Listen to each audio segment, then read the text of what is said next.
Welcome to this very special edition of the KAJ Masterclass Live, the show which ensures that you profit from your time spent here with experts, either through their industry insights, information, or simply learning from them. And today we have Henry Svec, Wildflower Bee Farm founder, author of What Grandpa Learned from His Honeybees, and is an angel investor, and currently 26 startups are in his portfolio. Welcome to the show, Henry. Thank you, AJ. Thanks for having me. Right, right. You are a rich man, and to put money in 26 startups, No, I Henry, think and crazy. you are, AJ, it is not so easy. So people would certainly like to learn a lot of things from you, Henry. And here you are talking about learning from a bee. So how to invest like a honeybee, and we'll be learning from you. But how did you come to the honeybee part, Henry? When did you meet this honeybee who told you all about investing? Well, AJ, we have a 50-acre farm, and here's the truth. We were using it as a regular farm. Another farmer was helping grow soybeans and corn and all that. And I like garlic. I eat a lot of garlic, my wife, and I like to cook my own garlic. And so I can make enough garlic, because our soil is so powerful here, on about the size of a kitchen table and a half. So if I dig up some soil, right, and plant my garlic, I'm going to have probably 100 bulbs of garlic every year. The problem is with spray, I couldn't find it, because you have to rotate every 3 years garlic. I couldn't find a little spot to grow my garlic that wasn't going to be sprayed as the crops are sprayed. So I started thinking, this is kind of dumb. So why don't we just stop farming? Because 50 acres is fairly small here when it comes to cash crop. Why don't we switch to honeybees and turn it back over to nature? And AJ, I got to tell you, the first year, now this land is some of the finest land in Canada. The first year it wasn't farmed in over 100 years, something like 98 different species of wildflowers popped up. So these seeds must have been hiding somewhere for 100 years. I don't know how they got here. But anyway, so we brought bees in. And I'm kind of like that person who I'm always trying to learn new things. And I really don't know very much about bees, even after 5 years. But what a fascinating experience interacting with the bees. And then this past year, we started to realize these bees are value investors. They can really teach us a lot about, I know it sounds crazy, I know, but it's true. And when you watch successful bees, a beehive, they're very much like Warren Buffett, Benjamin Graham, and I mentioned Dondo Investing, which is based in your country. But there's an environmental twist with bees that most people don't know about. And that's why we wrote the book. Right. I thought these bees, they sting. You were not afraid of them, and you went into opening a farm for and which has become again profitable, like your other 26 companies that you have invested in. I'm sure they are profitable or will turn profitable in due course of time. So why just honeybee? Means, is it love for the environment? Is it that was the whole idea? Sounds, because you could, with so much of money in your hand or investment already done, you could have just created something and had a good time at this point in life. Well, AJ, I got to tell you, for me, being taken care of financially means I can buy raspberries in the winter. Because here in Canada, we don't have raspberries in the winter unless we get them from California or sometimes in a greenhouse. But so my idea of being okay financially is having enough money to buy raspberries, not worry about groceries. So I don't care about all that other stuff. And with the bees, what I love about bees is when you make a mistake, they sting you. It hurts. There's no negotiation. There's no discussion. And the real reason we got into bees is because all across Canada and the United States, they're dying. So bees are not surviving. So the idea was, how can we do research? Because I'm a research scientist. I don't know if you remember, I'm a psychologist. So I received my Ph.D. from Michigan State. So science is kind of in my head. And I thought, let's go simple and figure out what's happening with bees. So we're really doing research to try to figure out and understand how bees can adapt and survive. And generally, we're learning if we leave them alone and give them a great place to live, they do wonderfully well. Okay. And what have you learned? What would you like to tell people who want to learn a bit about investing from you? Because you see your career, Ph.D. from Michigan State University, 1988, and then for 30 years you worked as a clinical psychologist in Ontario, Canada. And 40 years, in the last 40 years, you have been in real estate, bonds, stock, and early stage startups, all these 26 early stage companies that you have invested in. So who is Henry Svec? Is he and because and in every aspect there is so much to learn from you, and now you are the owner of a Wildflower bee farm as a founder. So if people want to understand in terms of investing, in terms of real estate or any other savings, what can they learn from you, what the bee secretly told you? Well, there's 10 different excuse me, things we learned from the bees about investing that also, I'll give you a few of them if I can. The first most important thing is every day bees want to survive. So their whole goal is everything they do is about survival. And it becomes obvious. And I'm a servant beekeeper, which means I watch them and listen to them more than try to manipulate them. And so when you watch bees, you realize this. Now, as investors, even though we're always talking about how much did I make on this investment, what's the return, in reality, as most investors like Warren Buffett will tell you, the goal is to survive. So if you take $100 and invest it, you want to be able to get that $100 back plus inflation later. So survival is the number one. Number two, we call accidental environmental benefits in our book. Honeybees don't do anything to help the environment on purpose. They go out and look for food. And when they're in a flower, they accidentally rub against the flower other pollen, which increases the pollination, and then there's more seeds eventually from that flower. Now that flower will give more seeds to the next generation, which is why we wrote the book for our grandkids. So when we're in real estate investing, and one of the things I talk about in the book is solar. Many people in Canada don't think solar is a good investment, but it produces 7 to 8% annualized return for 30 years, not counting all the benefits and taxes, and assuming solar and electricity prices don't go up. You and I both know electricity is going to go up. So a 7 or 8% return on investment over the long term on any building increases the value of the business, but also we believe helps the environment. So honeybees do accidental things. Honeybees recycle.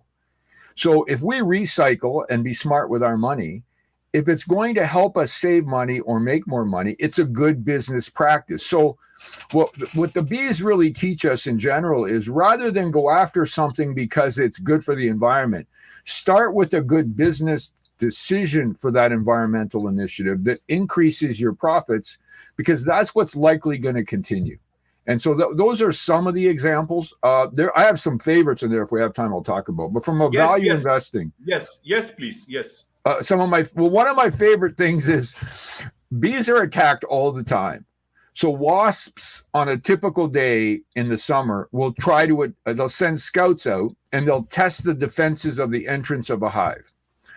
So the wasp will sit around a bee that's fanning to keep it cool, to try to pick up the pheromones or some of the scents of the bees, right? So the wasp will sneak in, and usually within 20 or 30 seconds, the bees figure it out and they drag the wasp out. Now, they don't kill the wasp because they want the wasp to go back and tell the other wasps that this is a tough hive, don't try to get in. Because if they kill the wasp, it won't send the message. So when you're attacked, it's very important to have a moat and let people know that you will stand up for what you believe in. And investing, that's very important, that you have an investment in a company that has a big moat, right? A protection. And if someone challenges their patents or IP, they will go after them with a lawyer, and they will make sure the competition knows that they're strong and they're going to stand up for the rights. And that's the same thing with real estate investing. I use an example in our development in the book where we were going to build a building in a town, and the town planner told us there's no way we were going to build in his town. And so without knowing it, we used a similar example of the honeybee fighting a wasp to not only build in that town, but ensure that in his own way, no one else would ever challenge us that way in that community. So there's, you don't have to go as far as litigating someone, but you have to let them know. And that's another lesson from the Beehive that's kind of one of my favorites. The recycling, when honeybees swarm, have you seen a honeybee swarm, AJ, when they get that big pile and they take off? Well, what they like to do is find a hive that's empty that used to have bees in it, because hopefully it'll have some wax.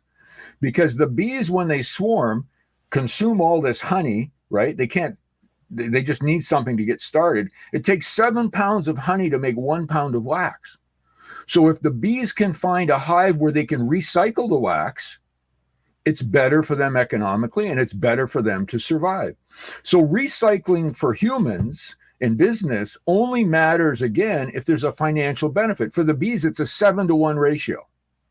Now, most recycling businesses fail because their only purpose is recycling. But I use an example in the book about my mom. This is a smart money example. When she made beef soup, I don't know if or pork soup, there would be a little piece of meat attached to the bone. So she would make soup for us, and then she would make these little hamburgers out of that meat. We called them carbonati, that had an incredible flavor, but it was very poor meat, right? It came off a soup bone, but she got 2 meals from one. So she basically recycled, right, the meat from the soup bone. Now, if you ask most people in my country today, they would never they wouldn't even make soup, let alone but that's a way to recycle in your life that becomes a habit that can make financial sense and be smart with your money. So we talk about bee examples and then in the book, and then we talk about smart money examples, and then we talk about investing, which is fun. Right.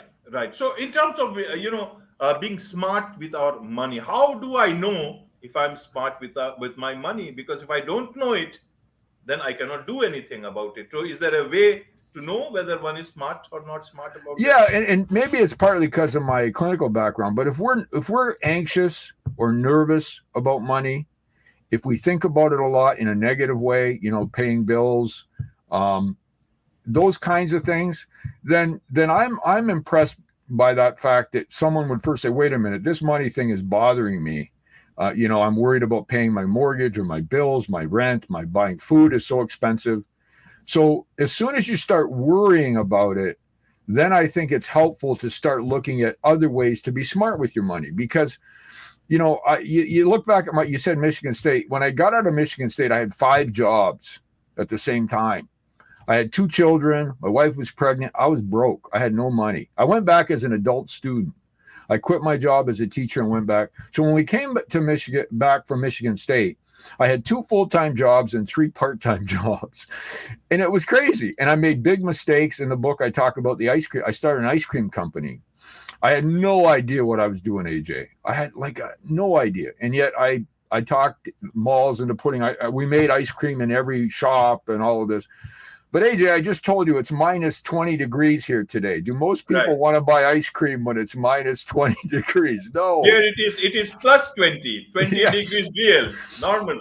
So I made all those mistakes, right? I made so many mistakes. And I guess my biggest reason for doing all the things we're doing is not just my grandchildren and children, but I hope that young people today don't make all those same dumb mistakes. You have to make a few mistakes so you can learn from, but I'm hoping they don't make all the dumb mistakes I've made in investing and in those kinds of things. So that's another motivation for this whole thing.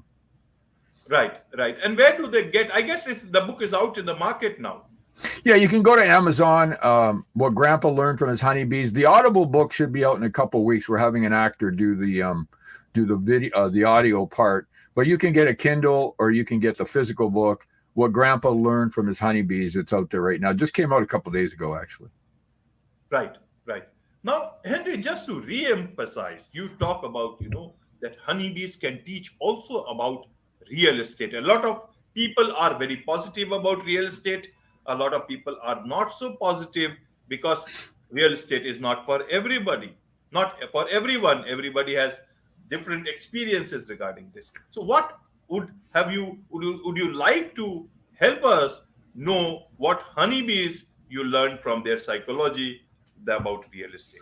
Well, one of the big lessons for me was if the situation isn't right, you move. Honeybees will assess very quickly the neighborhood, the status of their house, the quality of where they live. And if it isn't right, they will all gather up, and within 2 to 3 weeks, they're gone. They just go to another house. Sometimes they will go take over another hive. We call that it's sort of a takeover, not a great takeover, because they will go in and kill the queen and so on. So as a value investor with real estate and also a personal real estate, the first thing we learn is your house is not an investment.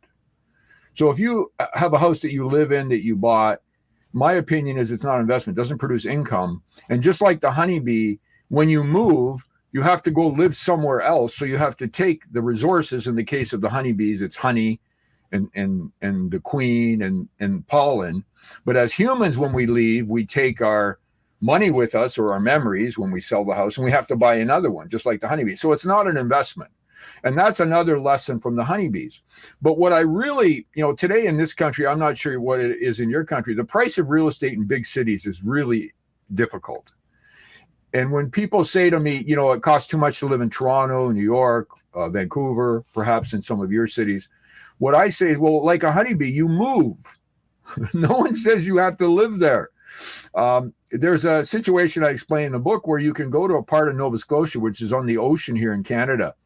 And instead of spending $850,000 for a condo, you can buy a duplex in Nova Scotia for $250,000, where you can rent half of the house, live in the other half, right? And you can basically live for free, and you start your investment portfolio because you're actually collecting rent from that house. That's how I started. My children, 2 of them, followed that advice a long time ago. And so they're just like the honeybees. When the economic situation isn't right, you move. And my parents immigrated after the war. My father escaped communism in the Czech Republic. So they moved because they were afraid of the neighborhood, crime. In this case, he was going to be arrested for fighting the communists. So he got kicked out of the country. He was going to get kicked out or thrown in jail. So for safety and for a better life for the children, which is the same thing the bees do, we move. And for some reason today, many of us want to stay in those communities. We want to live in Toronto, or in your case, what would be your biggest city in India where the prices are crazy? What would be that place? Mumbai, Delhi also is known that, but you can say Mumbai is known for the high. Do you have internet in the country, or is it tough in the city, in the country, to get internet, high-speed internet? We are using high-speed internet. It is very much common. India is one of the cheapest in terms of, in terms of taking internet connections or mobile connections. That's one of the prices are very, very less, and that's helped a lot of people. So in rural India, do you have high-speed internet, AJ? It is available at most of the places, and now fantastic. The 5G has launched, and it is spreading, across all the country. So the telecom operators, they are working towards it. So we are getting that too in Nova Scotia. We just, I say one of my investments 2 years ago, when Biden won the election, I started buying land in Nova Scotia for carbon offsets, thinking that might be a market. But one of the conditions we had in buying this land was it had to be on a paved road, and it had to have high-speed internet. So we accumulated 700-800 acres of development land all along ocean, some really beautiful properties that we're developing off and on. But the point of all that is, nowadays, with 30% of work off-site, people can work anywhere if they have high-speed internet. I don't understand why people in my community, in my country, want to live in big cities when they can live in a beautiful spot in Nova Scotia, start an investment portfolio, and be connected to the internet. So what we learned from the honeybees is you have to take a really strong look at where you are and should you live there. And I'll tell you one more incredible finding. Every 15 minutes in a beehive, every bee knows the health status of the queen. There are 40,000 bees in a hive. Every 15 minutes, every bee knows their queen is okay or not in real time. Okay? That's wonderful, and that's some bit of a insight, because I don't know this aspect. Means I don't think it's even true in terms of the president of the United States also, that they have this close sort of a monitoring and every 15 minutes update about the health of the topmost man. So now we take that to, what does that have to do with being smart with your money? Well, I ask people, At this point in time, do you know how you're doing financially? Personally, I don't mean you have to check your stocks every day, because we talk about that's a bad idea. But do you know your bank account? Do you know what bills are coming due? Do you open your credit card statements or look at them online, or are you afraid to? So you don't even have most people do not even have a real-time communication feedback, because what the honeybees do, here's what happens. So let's say for whatever reason, the queen doesn't make it. Within 15 minutes, the entire hive knows they have to take action to survive. So they increase the guards at the gate, basically, because they're going to be attacked. As soon as they don't have a queen, some bees actually, I don't know if it's depression, but some bees actually stop trying. And they're easily taken over by wasps and other pests. So you have increased security. You have a group of bees that pick healthy babies that aren't developed yet and start feeding them royal jelly to make queens. Okay? They make a bigger little house for them so that the larvae can grow. And when the worker bees make royal jelly, we just learned that they actually transpose genetic changes that they have experienced in the food through mRNA transmission, so that when the larvae, the queen, eats that and then becomes a queen, when she lays eggs, she will have those genetic alterations to benefit the bees in her new young. And they do this within 15 minutes, AJ. This action plan, it just happens. So when you think of investing, you think of the need to communicate. And when we look at an annual statement of a public company, how in touch are they? And this is what we talk about. How are they doing right now? Forget the past, forget the future. When you assess a business, your own economics, you're investing, you look at a property to buy, how is it doing right now? We have to get very good as investors to look at right now so that we can then maybe make small projections, because we don't know the future. Randomness, right? So many things can happen. Let's focus on right now, and that's another thing the bees teach us. Right. And what about 26 companies you invested, early stage companies? How did that number grow to this extent? I mean, what was your inspiration on this? Well, I'm obviously an entrepreneur. I'm a lifetime addicted entrepreneur. So I've started all kinds of businesses. And so the biggest problem is capital. And so I started with my wife. We started investing anywhere from $5,000 to $75,000 in early stage startups per company. And they are companies that are primarily in real estate services, home healthcare. I'm a big believer in home healthcare. One of the companies I talk about in the book, Relic, is an amazing company where people are released early from hospital and can get all of their health monitoring, just like the honeybees, in instant time from their home. And again, real estate. So I've also taken some flyers on companies that, I invested in an alternative meat company that I hated the product, couldn't stand it, but my kids loved it. My wife loved it. So, okay, so we invested. They went public, and I think it was like a 40-1 bagger, which was pretty exciting. But for every one of those, you get complete failures. And probably the biggest failure is not the company or product, it's the quality of the people running the company. I don't know you, AJ, but I don't know about work ethic today. It's hard sometimes to identify what work ethic means to a startup. It's like I had those 5 jobs. I looked at successful farmers in the world that I knew. When it was time to harvest or plant, they weren't worried about balancing lifestyle. It was like, I got to go, right? It's what the honeybees teach us too. When you got to produce, you got to produce. And you've got to sometimes handle a lot of adversity, and you got to take ownership. You can't say, oh, it's the economy. Oh, it's interest rates. I made mistakes in business because I just did dumb things. Bees do dumb things too, by the way. We don't have time to talk about that, but bees are dumb too. And usually because we've done that to them. But the point is, those startups were such an education. I'm kind of like a lifelong education guy. And I've learned so much from the startups, and so much about the best question to ask a startup or a not-for-profit is, show me your financials. Just show me your financials. And the number of startups who refuse is ridiculous. We don't even get to hello after that. Like, I just say, show me your financials. And they'll say, why? I say, well, because I want to know what you're doing with the money. You know, are you going to invest, or are you going to take that money and buy a nice car and go on a vacation? And people need to be careful because there isn't a lot of regulation when you start investing in private companies. It's a challenge, but it's really fun to watch what happens to some of them because they're just amazing what happens. And it's not surprising.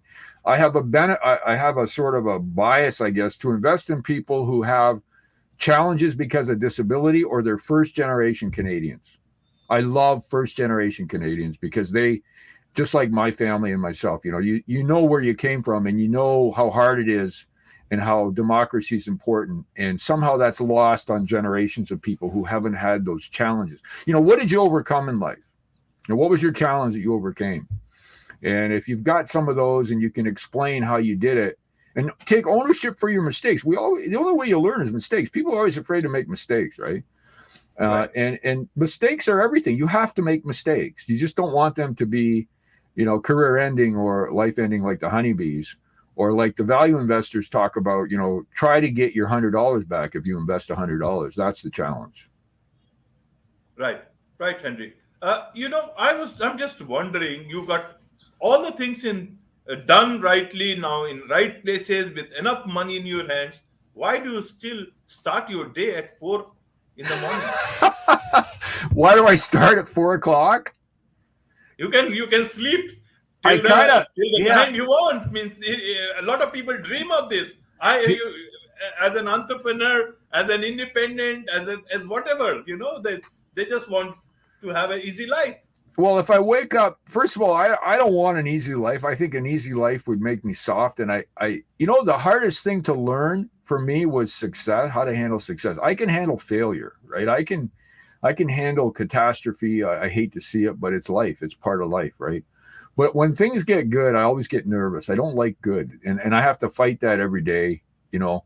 But I get up at 4 o'clock because, well, I'm going to the bathroom, AJ. But then my brain starts going. I can't stop my brain at 4. I'm going to do this. Like talking to you today. I was up at 3:30 this morning. I was thinking about you. I was thinking, okay, AJ, did I look at all his videos? Do I understand what he's going to ask me? Am I prepared? Will my computer work? So you just, you know, and then later today, I got another project I'm doing and all that kind of stuff. So it's just fun. It's exciting and it's fun. You know, I don't like golf. I can't waste 5 hours of my life. I realized one thing probably 10 years ago. There's one thing we all have in common, and that's time. You and I each have 24 hours today. Everybody has 24 hours today, hopefully, if we're lucky. What do we do with that time? It's a precious resource. It's something you can't buy. It's something you can't trade. And how are we using it? And I think one of the things that's important is whatever opportunity we have to do the best we can for the next generations. We have an obligation. You know, I could sit around maybe, but that's not, there's a few things I think I can help with. I'm not very good at them. Even the 40 years of investing, people have asked me, you know, how good are you? I said, maybe if 100% represents, you know, really good, I'm at about 20% after 40 years, right? That's because it's true. Because if a flip a coin is 50% lucky or unlucky, you add my 20%, we're doing pretty good. I asked people today right out of school. That's one of my first job interviews when I retired from psychology. All the staff said this about their worst question I ever asked them when they came for a job interview. That 100%, if 100% is everything, and coming out of school, some would say 95%. I know 95% of everything I need to know in my profession. And I look at them and I say, you don't know anything. You're 25 years old. You got out of school. You're just starting to learn. And people get offended by that. Well, I went to school. I paid money for this degree, blah, blah, blah. I don't care. You don't know anything. You know, financial advisors today in the age of 30 should not advise because they've never, ever seen 18% interest rates. I was buying real estate at 14%. I talk about that in the book. You know, 15, 16% interest mortgages, making cash flow, because if you don't make cash flow, you shouldn't buy real estate. And today people say, oh, geez, if interest rates are 8%, I'm done. I'm thinking, what are you talking about? And so I think it's very important to continue to be on this road of obligation. And I'm worried about what we're doing to the planet. You know, I believe in business and everything, but 2 miles down the road is a landfill from this beautiful farm. 95% of what we put in a landfill, we can recycle, but we don't. because an American company on the New York Stock Exchange can make a lot of money going to small towns and setting up these landfill sites. And what's going to happen 50 years from now when we're gone? It's irresponsible. So I think we have an obligation, and I think that's probably the main thing that drives me every day. Right, right. And what drives you in terms of any particular? There is a step by step for you, some formula that you adopt for investing in companies as you have invested in. Yeah, well, the first thing I'll tell you very quickly. So I get up in the morning early, and then I exercise every day. I hate it, AJ. I can't stand the treadmill. I can't stand working out, but I work out every day. And every day I work out in the morning based on, there's what's called prescriptive exercise. There's actually brain things you can do on the treadmill for your brain and so on. So I get that out of the way, spend time with my wife and so on. And then I focus on what I'm doing right now. And I get an assessment of what I'm doing right now and what's happening in my world right now, everything from health to family to business and investments. And then I have to really be careful not to be too quick to be impulsive. I have to wait. And I have to also control my emotions. One of the biggest thing I learned from the honeybees is they're not emotional. They make decisions based on what's happening. They don't make decisions based on, we call them angry, we call them depressed, but bees don't get angry. They just do what they have to do. And so if we can live more like that when we're doing our work, be more focused on the situation. The public stock markets in Canada are an example, of just stupidity. People pay high valuations for stocks that have no prospect of ever making a penny. It's like going to Vegas. Why don't we just go to Vegas and have some good buffets and play roulette or something, or wherever it would be in India? I'm sure you have some major betting places in India. Betting, if I understand correctly, is illegal, but they have some casinos in Goa. I don't have the full understanding the legal, but my understanding is betting is illegal. Even online betting is illegal, and all that stuff. Maybe in the UK it is legal, so I keep on getting those online spam and all of betting. But I guess in India we don't have that. It's totally legal here, by the way. It's everywhere. You can't turn on a sporting event where they don't tell you to sign up and bet on the game you're watching. It's actually getting ridiculous. But back to the investments and what to do. So I check the background. I love to interview people. Part of it is my training as a psychologist. So if I can interview or ever meet an entrepreneur, I'll know in about 2 minutes if I want to go further with this person. And part of it has to do how humble they are. Are they willing to take direction? And I don't want people to do what I say. Just consider it for a moment before you throw it in the garbage. Just consider it. And are you disrespectful? And a big one, simple. Do you show up on time? I mean, you would not believe 50 to 60% of people just don't show up on time, even for a job interview. Or they don't show up. People tell me now in companies, people book an appointment for an interview. They don't show up and they don't call and say, and no one ever apologizes. I had to teach an engineer to apologize who made a serious mistake on a development we were doing. He submitted the plans without our approval. Okay.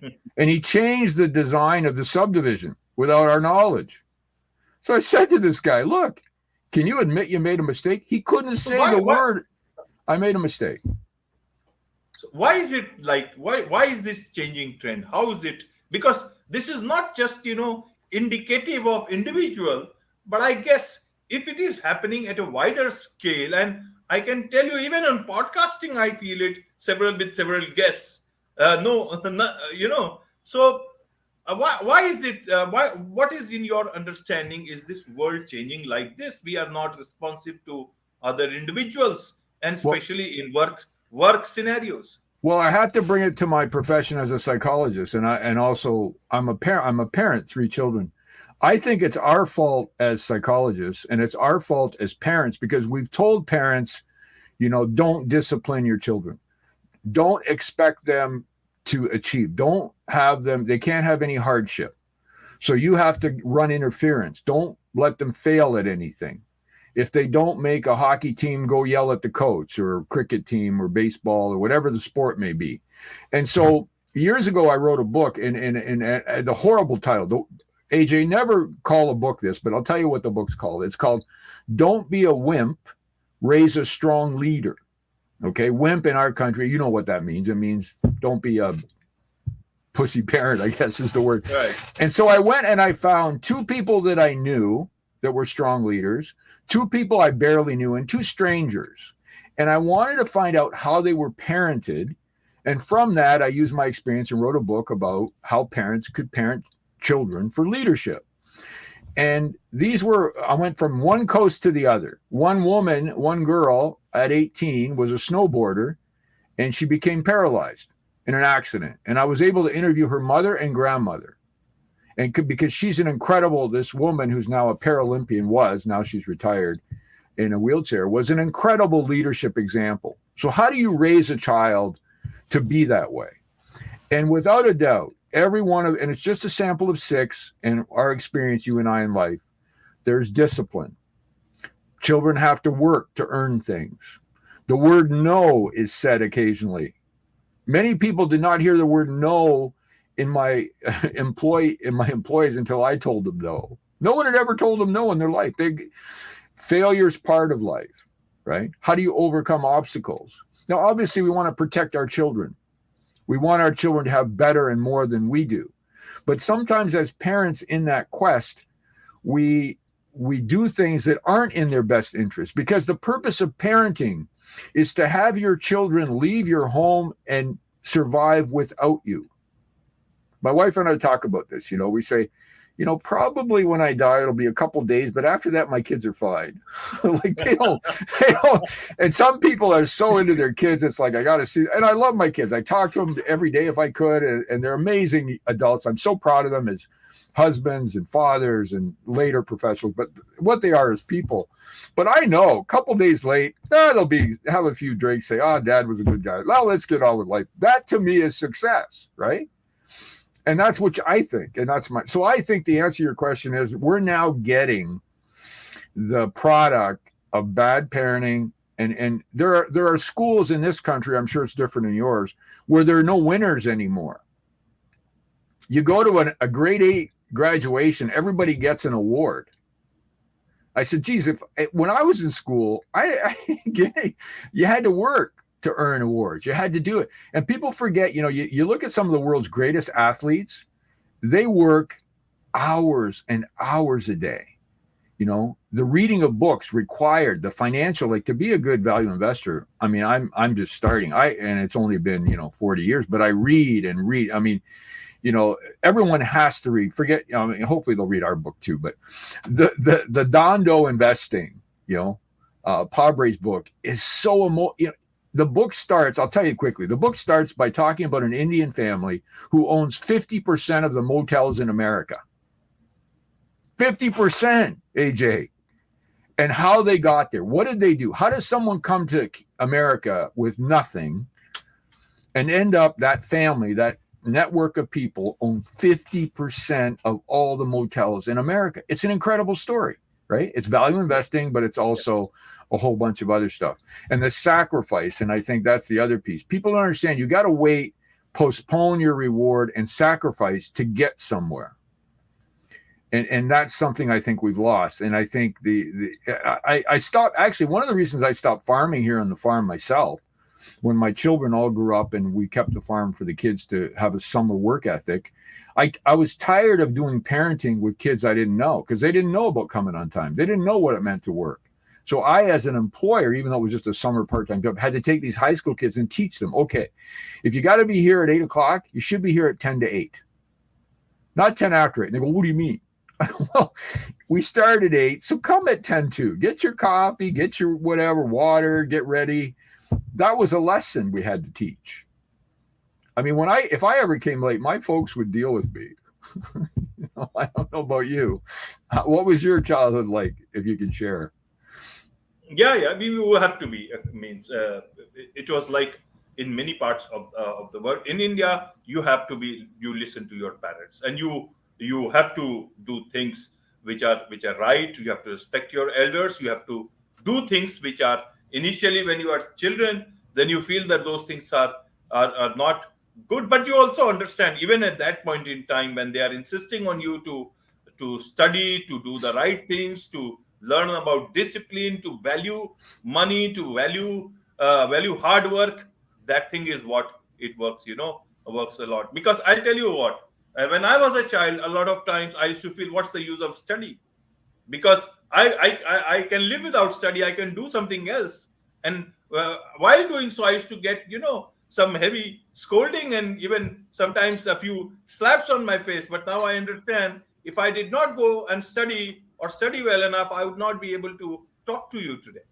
Yeah, and the other thing is productivity, right, AJ? Like, how productive are people when they go to work? How much do they produce? And that's what we learned from the honeybees. You have to be productive. But people today say, oh, I worked a hard hour. And if you work hard, you don't have to work a long time. But when you're working, you need to be totally immersed in it. And I think that's why we're seeing people go back to the office, because people are realizing, I mean, when Twitter, Elon Musk bought Twitter and fired half the staff, guess what? Twitter's still working. So you got to ask yourself, okay, let's just stop for a minute. What were the other 50% of the staff doing all day? How come it's working? People don't want to really talk about that. But there's a great deal of inefficiency in not going into work. There's no structure. There's no expectation. And right now you're seeing, just today there was a report in America about more and more companies are requiring people to go back because there's no productivity. And so it's taking more and more people to produce the same amount of work, which is inflationary. When a doctor retires in Ontario, it takes 3 doctors to replace him or her because they don't want to work Monday. I don't want to work Friday. I don't want to be on call. I want people to be sick Tuesday to Thursday, and then I'll treat them. Well, that's not productive. That's not going to help us. So anyway, that's a lot of answer. But I think the big problem is psychology, my old profession, telling parents don't discipline your children. They're going to be anxious. And parents listening, saying, okay, I can do it. And that's another thing.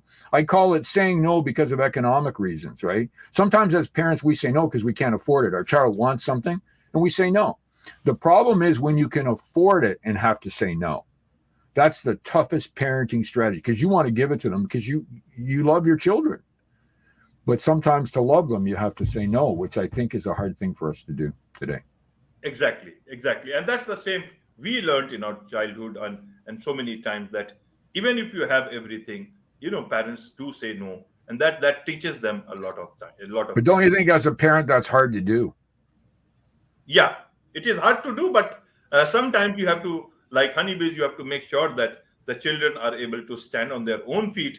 They understand that if you don't hear no now, there will be the world which will keep on telling you no for a long, long time. And that will be the real pain, actually, for anyone. I think one of the other things, just I know you probably have to go, but in our book, we talk about 10 honeybee stories.